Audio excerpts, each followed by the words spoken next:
Hey, everybody, we're back for the Friday message.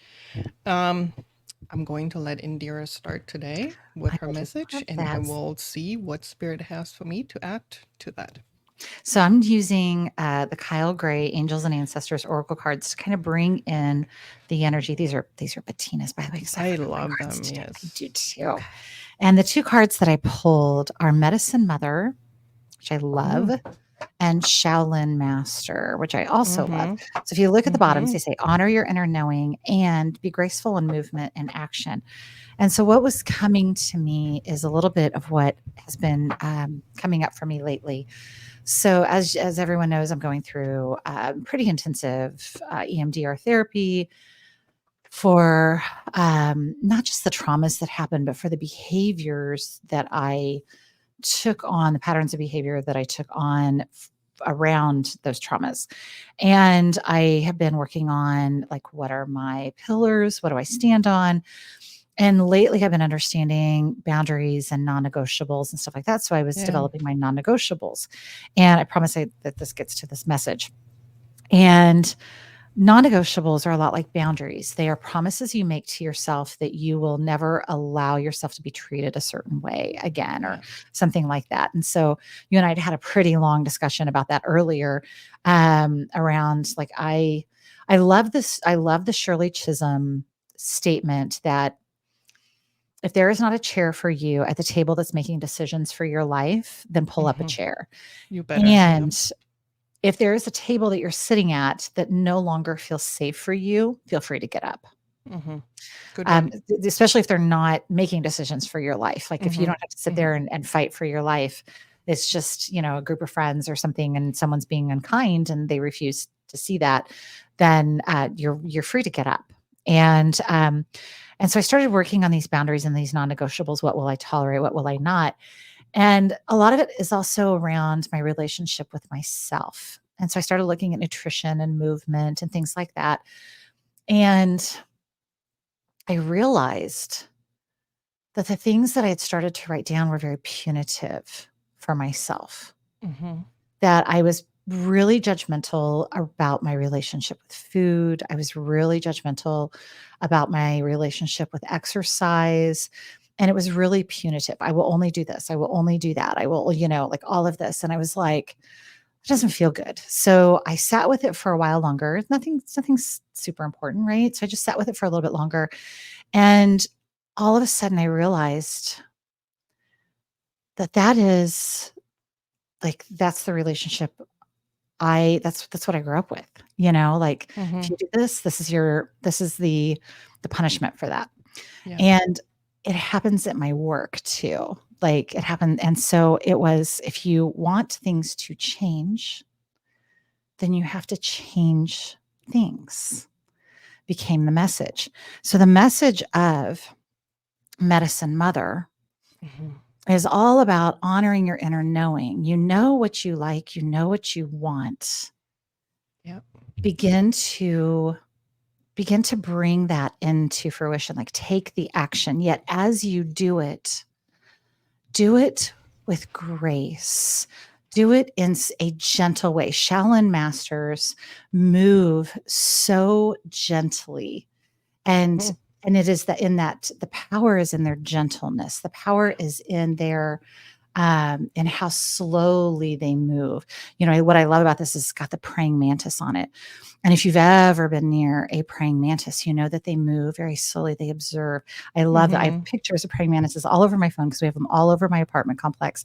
And they will turn their heads and they will look at me, and they move very slowly. And when I, go to put my finger close to them, they rise up very slowly. Who are you? And I realized, and what we're being asked to do, like, I realized this about my life, and what we're being asked to do is, change does not have to be violent.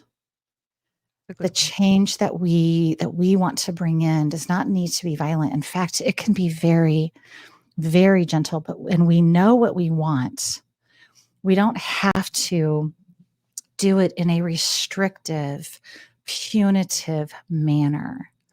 And so as I raced for the fourth time my non-negotiables, I just kept erasing them and going back. It became I love myself so much that I'm willing to make peace in my body and in my mind with food. I love food so much that I'm willing to make peace with it. I love myself so much that I will not judge myself if I choose to have that piece of cake. And I love myself so much that I will make choices that do not require my body to recover from. That's You know, great. just like all those things. And it just felt, it's a reparenting. It is taking that inner knowing, you know, because we talk about our divinity and that love that we were created with by creator. So it's taking all of that and then doing it in a slow, graceful manner. So we are all being invited to take those steps and look at them from the perspective of, what do you really need? Does it need to be aggressive and violent? Does it need to be punitive? Do you need to keep punishing yourself? Because here's the thing, I'm 52 years old, and I promise you that the punitive punishments and the constant harsh judgmentalness of my brain has only gotten me more trauma responses and more angry. What if we try it from the perception of grace and taking that mother, because, you know, remember that said mother medicine on it. Mm-hmm. I don't know where the cards went. They just disappeared. Um, Medicine mother. We take the true divine mother nature, that true eternal unconditional love, and we invite that into our lives as we really look at the changes that we need to make, which is typically around peace and acceptance and love. I agree. That's a good one. I really, really like this message. Me too. Yeah. And really, what I'm hearing while you were speaking is, I know I talk about healing a lot. And maybe that's my journey right now. I don't know. But that's again what I'm hearing from Spirit is about all about it always boils down to healing. Heal yourself, heal your wounds from the past. Because when you do that, you are able to react with grace. Because if you're still wounded and hurt and not healed, you're not able to do that. You I'm hearing Spirit saying, if that's what I always did. I always swallowed my anger and my frustrations until it boiled over. And then I was not able to speak with grace. I was yelling and being really, really harsh to people when I finally kind of had enough, if that makes sense. And so it's all about healing yourself so you are able to react with the grace and react with thought and maybe even empathy for Yes. towards others. And so when you heal yourself, there's a lot of things you are able to do a lot better, not just for yourself, but also for others, because we're all here to walk each other home. And we're Yes. all healing in some way every single day. Yes. So that's my message I'm hearing. I love it. Thank you.